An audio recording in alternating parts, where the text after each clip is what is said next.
Welcome everybody here. So welcome to the Positive Psychology in Action series with Diane Dreher, who you can see in the background, who I'll be introducing more formally in a couple of slides. Today, Diane's going to be presenting a webinar on the positive psychology of awareness. And I can see more of you arriving. So hello to Hannah and Reese and Hala. I can also see that Lynn and Tracy and Agata, you're in the room as well. So welcome to everybody. I know all of you present so far have been in the webinars before. For those of you watching later, my name's Claire Higgins. I'll be facilitating today. I'm just going to jump into the housekeeping. So all of you here today, you know the drill. Let us know your name, if that's not obvious, your location, the course that you're on in the chat room. We do have Reese and Hannah so far from the education team, so thank you guys for showing up. If you do want to share messages in the chat room, please remember to click that blue drop-down menu and you can address panelists and attendees. That will make sure that everybody can see you. So hello Agata, I can see you posting.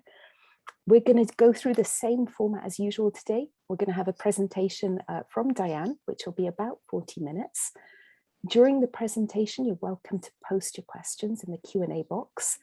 You're welcome to chat to each other in the chat room. And then after the presentation, we'll have a 5-minute break. I'll upgrade you all to panelists. You're welcome to switch your videos on. We'd love to see you.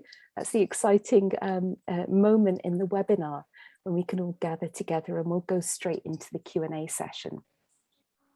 I'd like to introduce Diane more formally. You can see a few notes there on the slide, but I'm going to read out Diane's bio. And given that Diane is a visiting lecturer, she's our first visiting lecturer in the Positive Psychology Academy. And we are so honored to have you here, Diane. So I will take a moment to read through your biography. So Diane Dreher, PhD, PCC, is a positive psychology coach, teacher, researcher, and author who has worked in higher education for over 30 years. After completing her PhD in Renaissance English literature at UCLA, Diane began teaching at Santa Clara University, where she received the Distinguished Teaching Award in 2019.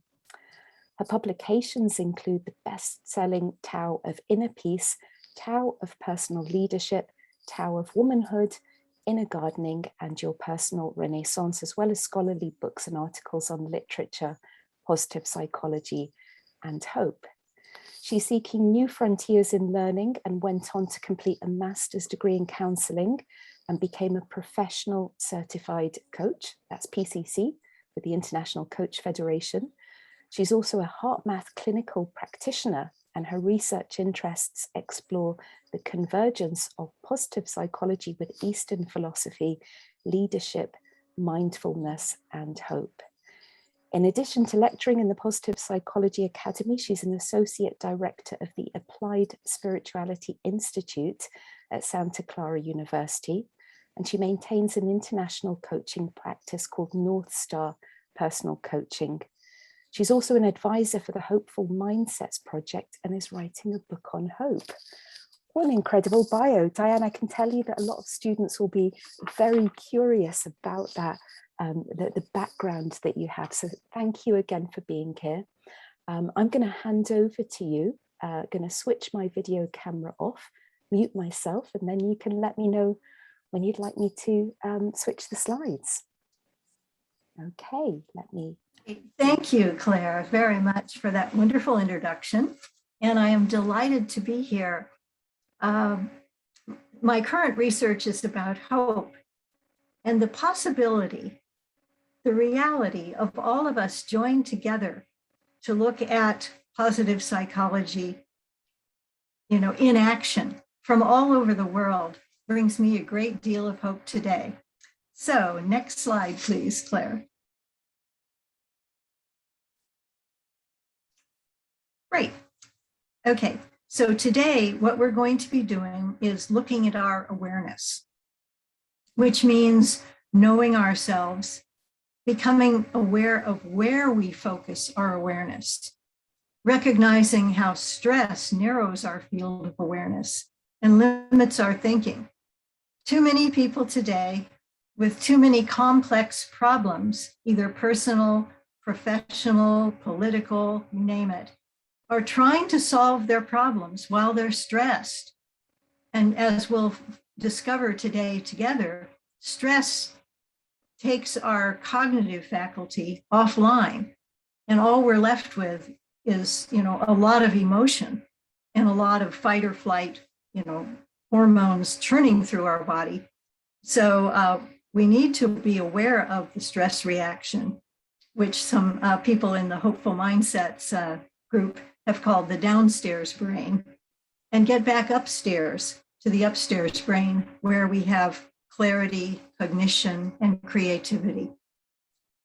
We will look at how to get from being reactive to creative.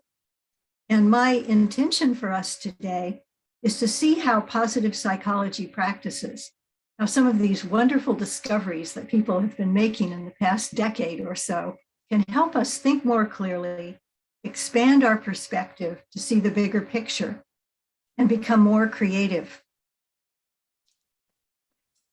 Yes, and as Risa said, stress definitely leads us to action. What positive psychology helps us do is create focused, positive action. So it's a balance.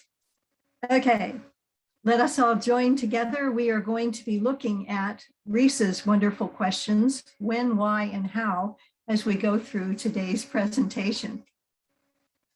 So, next slide, please. How does all this relate to positive psychology? Well, I imagine most of you know about PERMA, the formula for flourishing that Martin Seligman has been doing research on, coming up with. It's in his book on flourishing, which involves positive emotion, engagement, relationships, meaning, and accomplishment. And today we'll be looking at positive emotions and engagement, how we engage, and how we can change the way we often engage. Next slide, please. So what I love about the Positive Psychology Academy is that you all, I was born in Kentucky, so you all is something that I say from time to time. We look not only in the present and also forward, but we look back at the wisdom traditions, at what people knew about the human experience. So back to the Greeks, Socrates said, "Know thyself, and the unexamined life is not worth living." Meaning our first duty is to know who we are, what we are. And then Epictetus, men are disturbed, and now it would be people are disturbed not by things, but by the views which they take of things. There's a very significant difference there.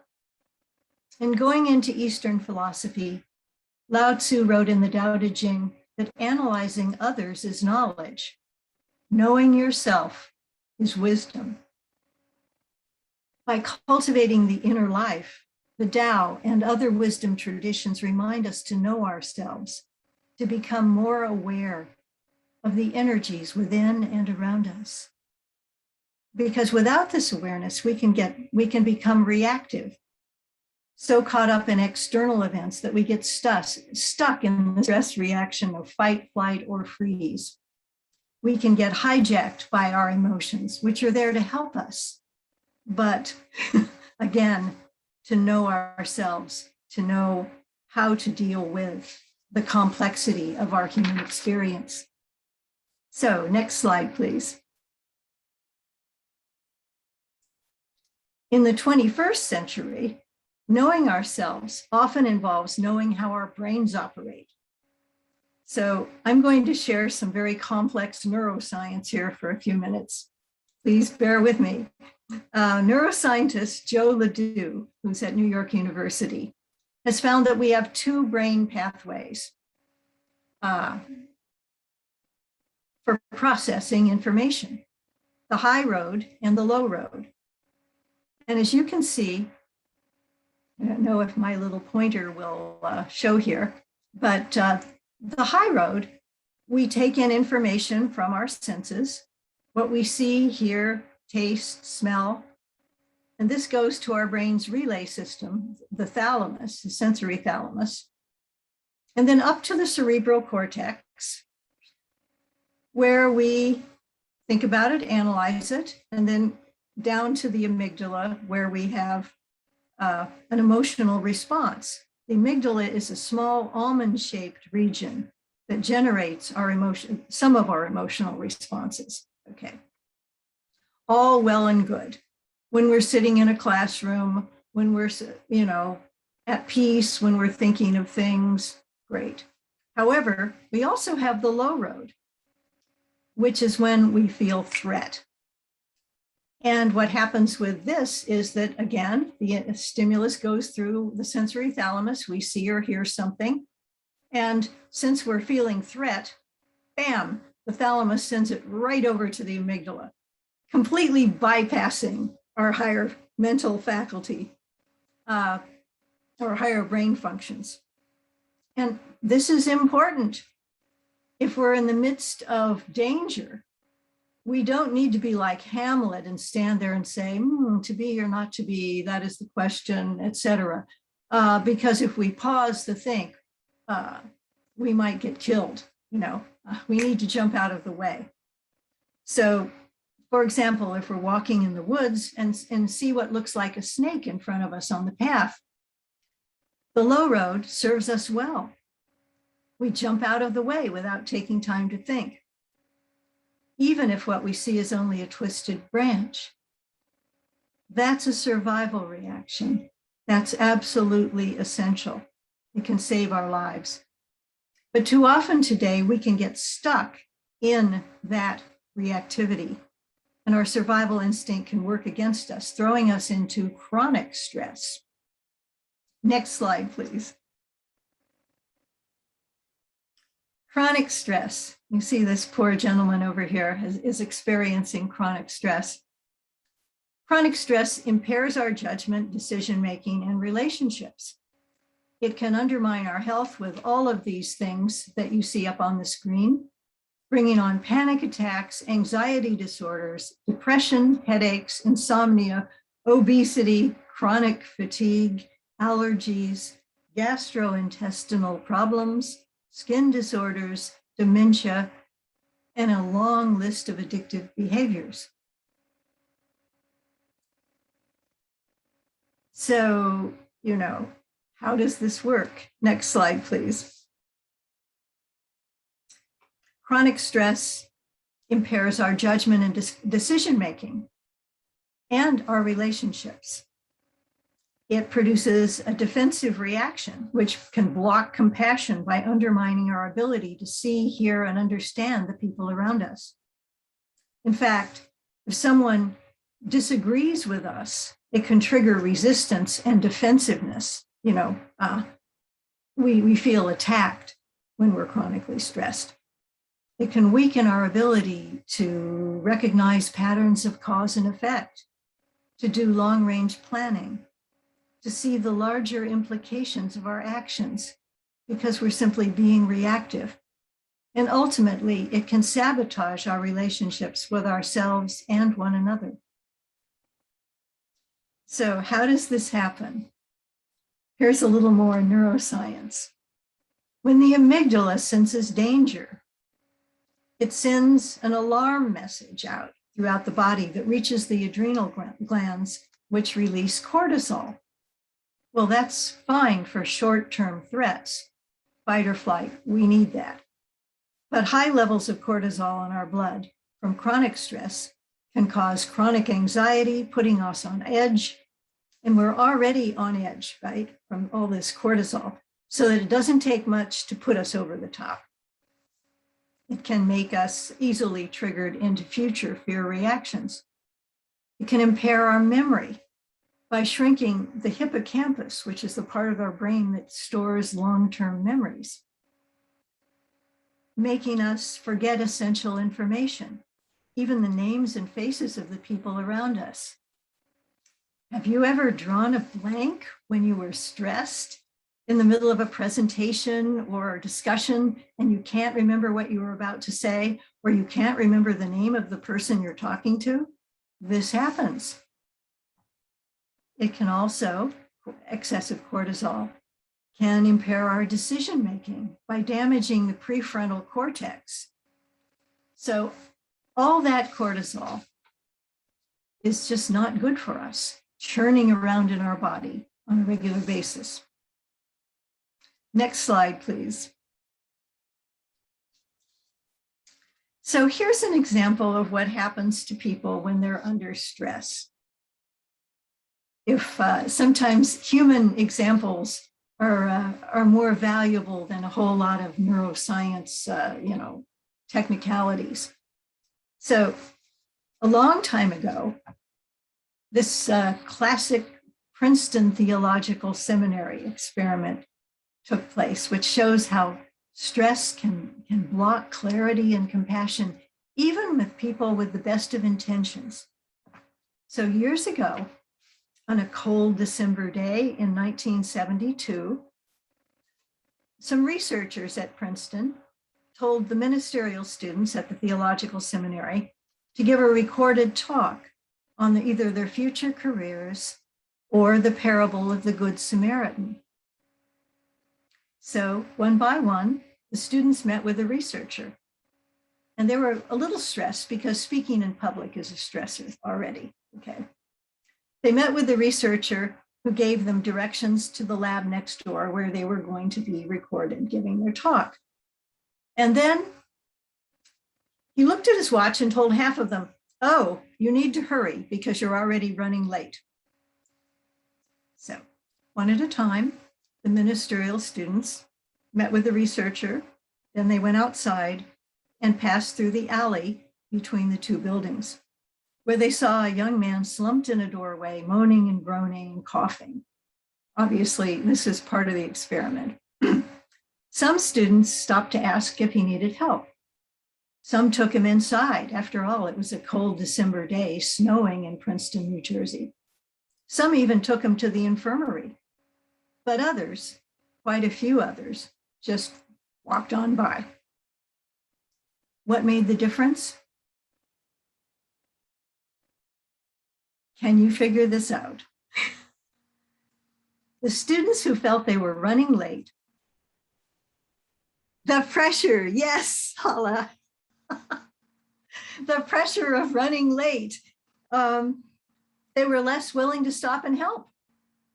And the researchers noticed and wrote down in their article that on several occasions, a student who was going to give a talk about the parable of the Good Samaritan literally stepped over the poor coughing fellow in the alley as he hurried on his way. Wow. So stress can give us tunnel vision. And when we need to run away from danger, that tunnel vision can save our lives. But when we need to be present, that tunnel vision can make us lose compassion and lose our perspective and our equilibrium. So, wow. I love what Reese just put in the chat. And that needs to be, I need to check that one out. Okay. So we can now measure stress in many ways. Next slide, please. So not only were the Princeton Theological Seminary students stressed, and you see the results in their lack of compassion for many of them, but what happens to us and why do we get so stressed these days? Well, first of all, the stress reaction can be triggered by a number of things, including rushing. As we learned from the Princeton experiment. And just think about it. How many of us find ourselves rushing through our days when we have too much to do? You know, okay, I will plead guilty to that for a good part of the time. Rushing puts us into fight or flight. Our bodies think that, you know, we're rushing because there's a threat somewhere, and we feel our hearts racing, our breathing speeding up, and our body muscles tense, stress. So stress can be triggered by rushing. It can also be triggered by contemporary culture. And you see a little picture of contemporary culture up there on the slide. How does this work? Dr. James Doty, who's a neurosurgeon and founder of Stanford University's Center for Compassion and Altruism Research, says that contemporary culture really works against our natural rhythms in many ways, stressing us. We can be deprived of sleep by electric lights and electronic communication. A lot of my students at Santa Clara University sleep with their phones, which then beep whenever they get a message, and it kind of interferes with their ability to sleep. But they say they need them as an alarm clock. Okay, electronic communication, electric lights. We can be assaulted by workplace demands, exhausted by the frantic pace of modern living, and experience chronic engagement of our sympathetic nervous system, which depresses our immune system, raises our blood pressure, causes inflammation, increases our cortisol levels, more about that, right? With destructive effects on our health, according to Dr. Doty. Now, if that's not bad enough, add to this the stress of a global pandemic, polarized politics, international conflict, and each new crisis on the daily news. Our contemporary culture, the world we live in, is stressful. And then, of course, this is something that's not part of our culture, but often part of our consciousness, the default network. Our minds wander. We often think about something other than what we're doing. I imagine that some of us have been doing that during this webinar. You know, we're here present, and yet we're thinking, oh, what do I have to do later today? Or I haven't finished this assignment yet, or whatever it is. Research shows that we can spend at least 50% of our time in mind wandering away from where we are. And this often involves lots of planning and worrying, which has been associated with higher levels of unhappiness, anxiety, and you guessed it, stress. Okay, so let us get some stress relief here. Next slide, please. So despite all the negative things I've been saying about stress, both our reactive low road and the creative high road are essential. We need the Hopeful Mindsets project that I've been working with. It's just developed hope strategies for elementary school students, college students, which was my part of the process, and also Hopeful Cities, how people can work together with hope to solve their civic problems. And I see it as really a wonderful use of positive psychology in action. But they call the limbic system, the low road, the downstairs brain. And down here is the amygdala, you know, between the green and the red, for those of you who are looking at the slide. That's the downstairs brain. And then the frontal lobe upstairs is the upstairs brain. We need the downstairs brain to survive. And it involves fear, anxiety, worry, and anger. When we're feeling these things, we're in our downstairs brain. We need the upstairs brain to thrive, to flourish. And there we experience happiness, love, awe, compassion, clarity, and creativity. The key is to know ourselves, to be able to recognize where we are. because we can't be downstairs and upstairs at the same time. When we are in our downstairs brain, we need to recognize that fact and pause, indeed, to recognize that fact. And then there are ways to shift upstairs so that we can think more clearly and creatively to solve our problems, to discover new solutions. Next slide, please. Okay, how many of you have heard about learned helplessness? Years ago, Martin Seligman and Steve Mayer came up with a theory of learned helplessness while they were still graduate students at the University of Pennsylvania. They developed the learned helplessness theory 50 years ago. However, recently, 2016, not too long ago, Martin Seligman and Stephen Mayer got together, and Stephen Mayer became a neuroscientist and did all this brain research. And they realized that helplessness is not learned. We don't learn how to be helpless. We naturally become helpless. We naturally feel helpless when we experience prolonged bad events.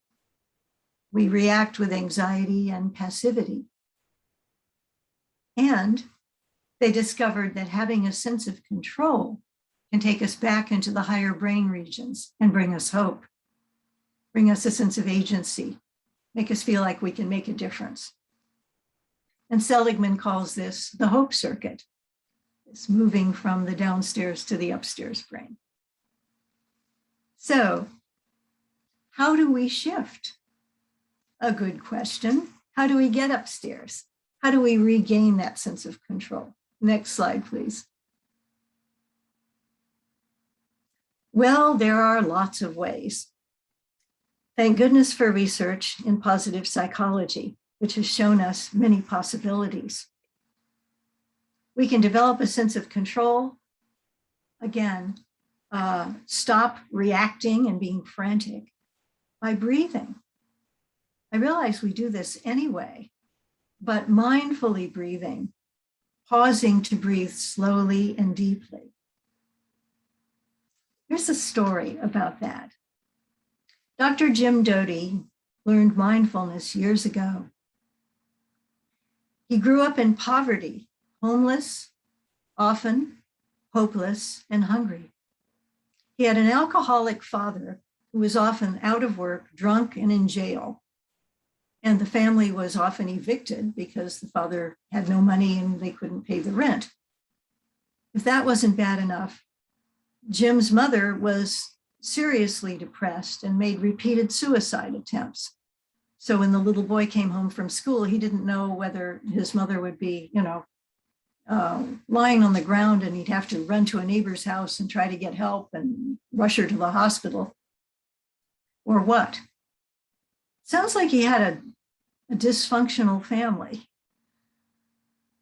And what the Adverse Childhood Experiences study, if you have an alcoholic parent, depression, poverty, he was pretty much set up for failure in life, for his extreme problems, and for episodes of mental and physical illness. But when he was 12 years old, he wandered into a local shopping mall, and there was a magic shop there. He peered in the window and he was curious about that, so he went inside. And the owner of the shop was out, but his mother, the owner's mother, Ruth, was there and said to Jim, "What are you looking for?" "Well, I want to learn some magic." And she said, "I will teach you some magic." And she taught him mindfulness meditation. And that changed his life. Now, Dr. Doty is a neurosurgeon at Stanford University, and he wrote a really impressive memoir called Into the Magic Shop, which pretty much describes how he learned how to refocus, how to shift his emotional reaction, how to gain clarity, calm, and peace by mindfulness meditation.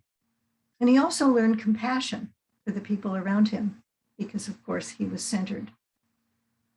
So today, when he's doing complex brain surgery, before he does that, he centers down by taking 3 deep mindful breaths.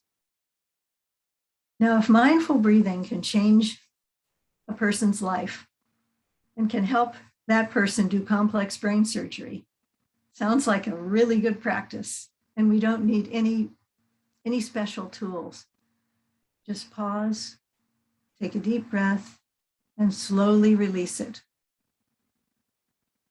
One way to shift from the downstairs to the upstairs brain. Another way, which is related, everything is related apparently, we can also pause to take a deep breath and then do mindful labeling. Consciously labeling our feelings. And this works because when we're reactive, we're into the low downstairs brain state with the amygdala. But in order to think of a word and label stressed, nervous, anxious, angry, we have to move our brain awareness to the language centers, which are up in the higher regions of the brain.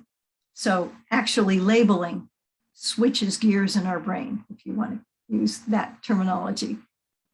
And then there's self-compassion. And I imagine a lot of you know about Kristin Neff's research in self-compassion.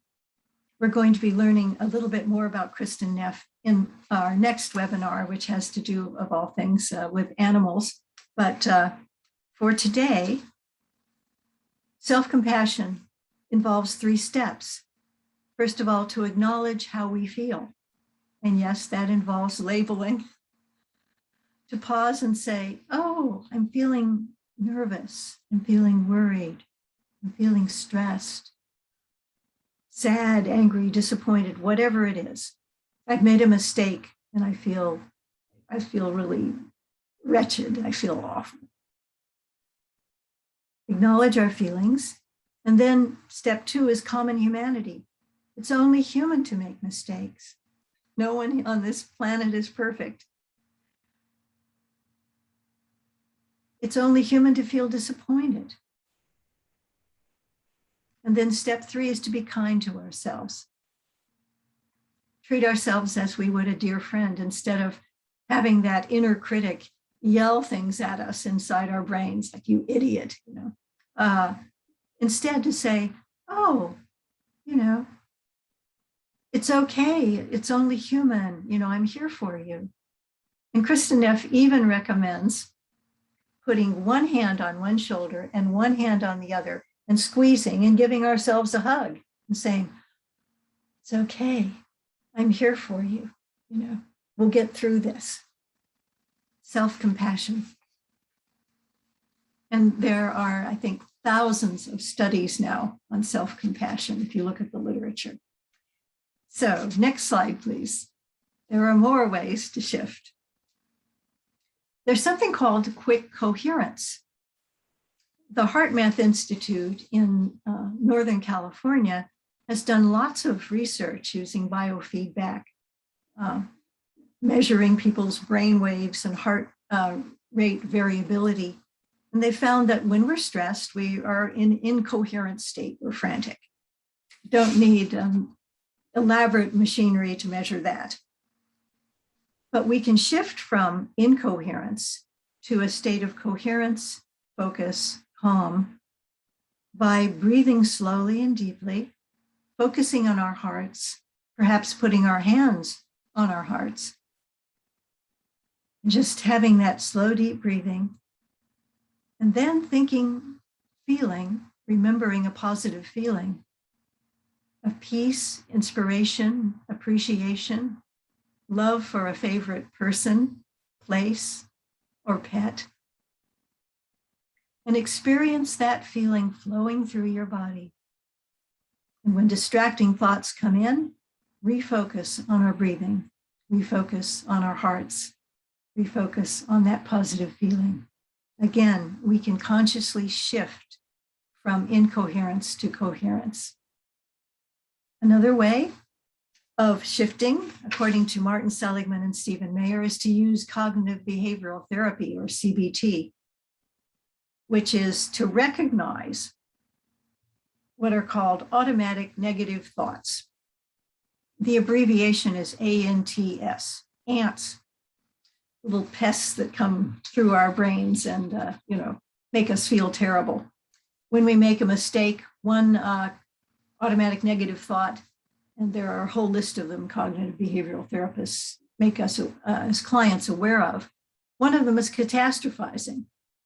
We've made one mistake on an assignment, say, and instead of saying, oh, I made a mistake on that assignment, it's like, I messed up, it's all over, I'm going to flunk out of school. My life is a mess. I'm no good. I'm going to fail at everything. That's catastrophizing. That is obviously something that CBT teaches people to dispute and to say, wait a minute, isn't that a little extreme? Okay, CBT works for some people. And then there are stress skills and happy habits, other ways of shifting. The Hopeful Mindset Project recommends stress skills to get back into the upstairs brain, and happy habits to help us spend more time there. So stress skills can include a 90-second pause. Apparently, neuroscientists have found that it takes 90 seconds for us to process a stressful emotion.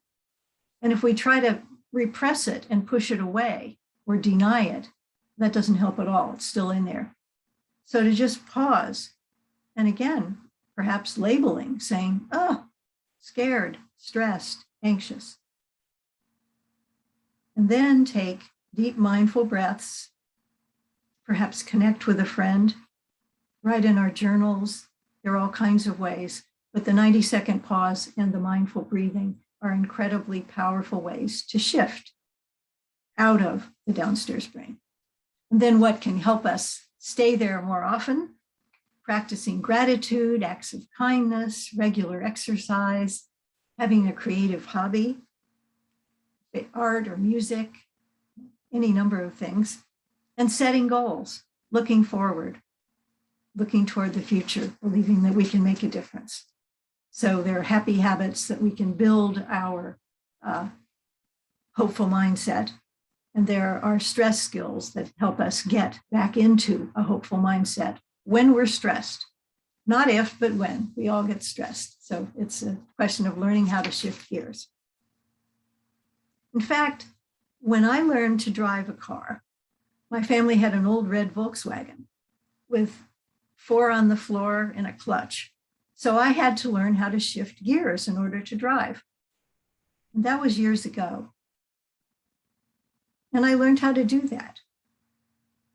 But I didn't learn at the time that I could shift my awareness from downstairs to upstairs.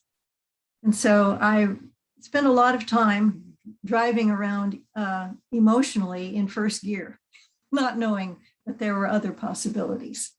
So we can shift. Next slide, please. Okay, so the result of this shift, when we can consciously acknowledge, become aware of when we need to shift, when we want to shift, getting into our higher brain functioning, we develop mental clarity, coherence, compassion, access to our intuition, and greater creativity. And okay, over here, we have a sunflower that sprang up in my garden as a big surprise last year. The sunflower is the symbol of the Hopeful Mindsets Project, reminding us that since sunflowers turn toward the sun when they grow, that we can turn toward the light of hope by shifting our awareness. Next slide, please. So let's look at one way that shifting our awareness can help us expand our vision of possibilities. Ah, yes. Thank you, Reese. the people's car. Okay, let's look at one way that we can shift. And one of the things that happens to us, as we now understand, is that when we're in our downstairs brain, we don't think clearly because our prefrontal cortex, for the most part, is offline. So we look at things in a very narrow way: fight or flight, survival, either or, all or nothing, us or them, win or lose. We get stuck in the logical fallacy of the false dilemma. We see only two alternatives, and yet we live in a multidimensional universe. There are obviously more than two people here today, so we might expect that we'd have more than two opinions on almost anything. And yet, how often do we hear people say, even on the news, let's look at both sides of the issue? Both sides? There are only two sides? I don't think so. Next slide, please. This takes us back to the wisdom of the Tao Te Ching, which was inspired by nature's dynamic balance of apparent opposites, yin and yang. And the Tao tells us, when some are called beautiful, the rest are seen as ugly. When we prize one quality as good, the rest becomes inferior. Yet each extreme complements the other, large and small, light and dark, short and tall. Beginnings and endings bring balance to life. And you can see the yin and the yang, the dark and the light, combining in a larger pattern, a larger dynamic pattern where they embrace each other as part of a larger whole. So we're going to be doing a very short exercise to combine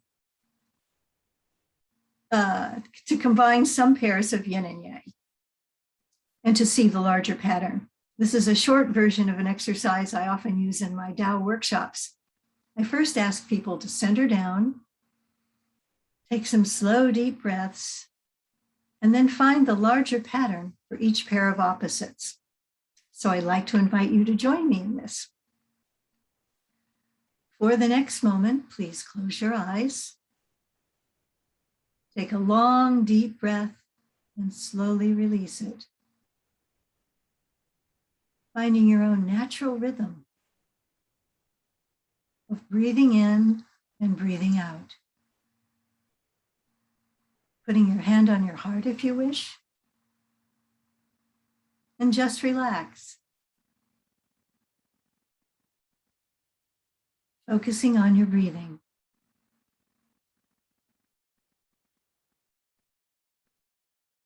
And taking one more deep, slow, mindful breath, gently open your eyes.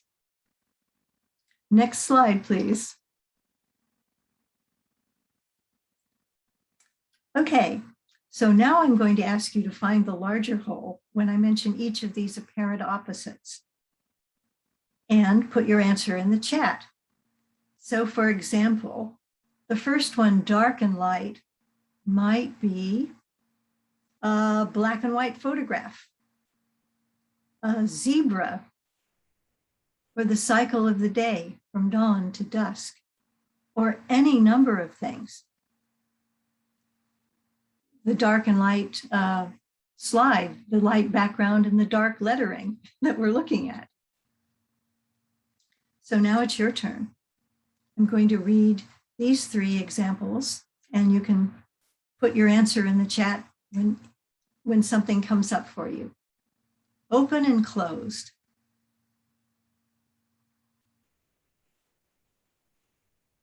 What could that be?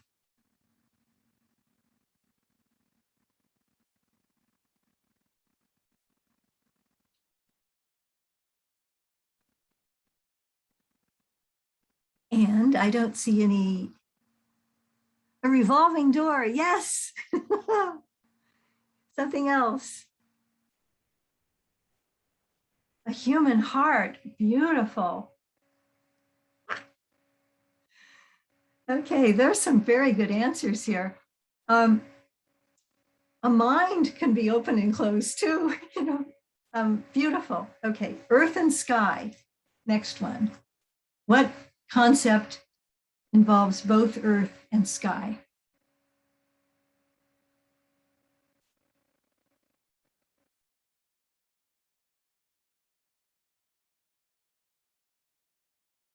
The planet, the universe, yes. Or if you do these beautiful paintings like Reese does, the landscape, right? Earth and sky, the universe. Perspective, yes. Okay, the last one, listening and speaking.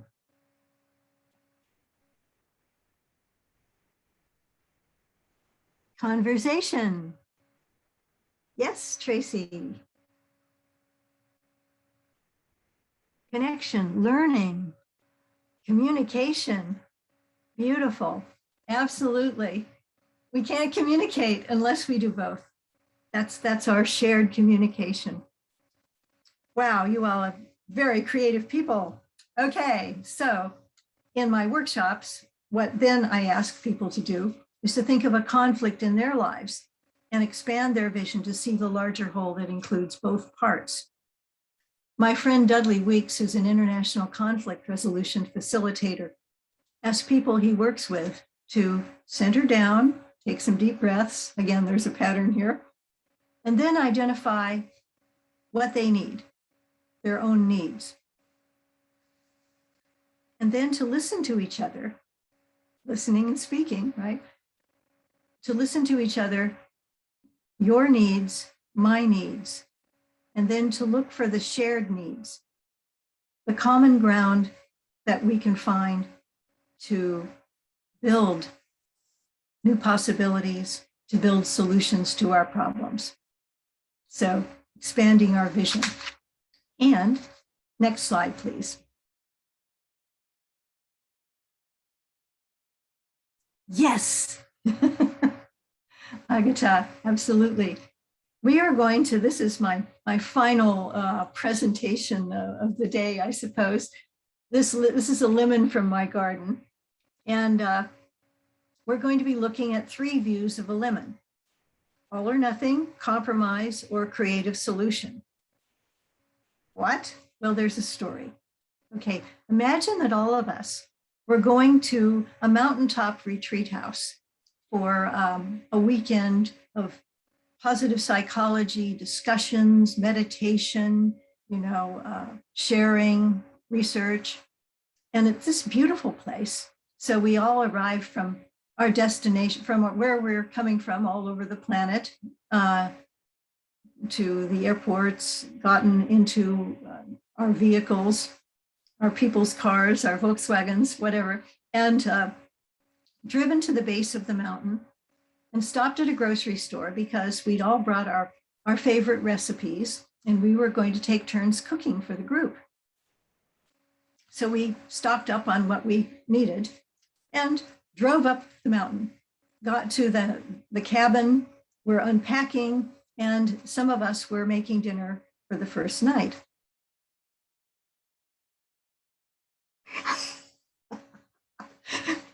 And I was going to be making this lemon sauce for lemon chicken or lemon tofu because some of our people are vegetarians and others will eat poultry. So we needed to be inclusive.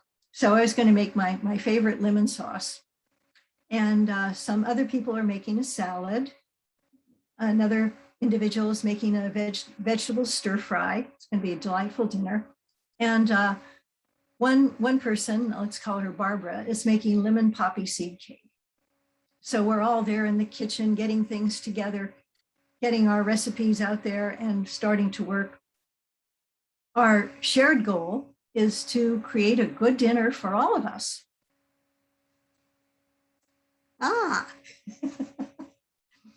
So I reach for the lemon to put in my sauce, and Barbara reaches for the lemon to put in her cake. And there's only one lemon. What are we going to do? We each need a lemon for our recipes. This brings us to all or nothing. I can fight with Barbara, which is probably not a good idea okay, because that would be pretty, I don't know, pretty against everything that we're supposed to be doing here on our positive psychology retreat. All or nothing. And one of our recipes would be good, and the other one would be substandard because it wouldn't have the lemon in it. So all or nothing is not really the best option. And then we could cut the lemon in half and each have half. That's a compromise. And each of us would have half as good a recipe as we would have had.